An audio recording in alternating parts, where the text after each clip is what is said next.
আচ্ছা চলো, এখানে দেখো, ভালো করে দেখো। 124, establishment and constitution of the supreme court. বেশ, 124, 124 আর 214, হাইকোর্ট ফর স্টেট। দেখতে একই রকম। তাহলে 147।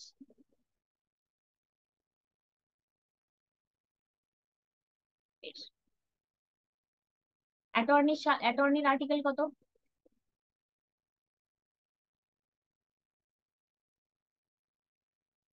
আর আর্টিকেল গুলো কি আছে? অ্যাটর্নিরই আর আর্টিকেল গুলো কি আছে? 76, 88, 105। বেশ, ক্যাগের আর্টিকেল কি কি আছে?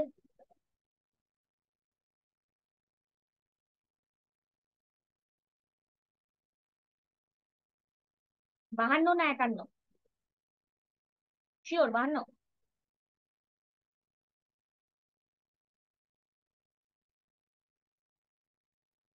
52ই হবে নাকি? 48, 49, 50, 51, চারটে। 52তে কি আছে?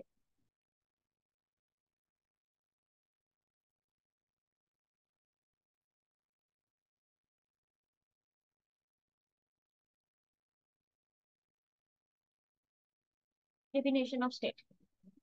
153, গভর্নর। 63, 63, 63,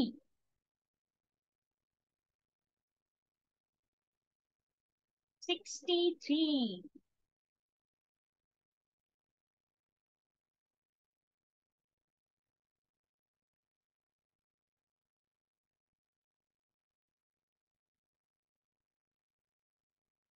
হুম, ঠিক আছে। যেটা বলছি এখন সেদিকে মাথা নাও, অন্যদিকে মাথা দিও না। ফাইন। আচ্ছা, সুপ্রিম কোর্ট এস্টাবলিশমেন্ট কনস্টিটিউশন 124, 124, ঠিক আছে। আচ্ছা, হাইকোর্ট 214, ঠিক আছে। আচ্ছা, সুপ্রিম কোর্টের এখানে স্যালারি এক্সেট্রা অফ জাজেস, মানে এদের আর কি স্যালারি রিলেটেড 125, খুব একটা ইম্পর্টেন্ট নয়। বাট বাট মেন্স যারা দেবে, মেন্সের জন্য কোনো কথা হবে না, এতটাই প্রয়োজনীয় জায়গা। ঠিক আছে।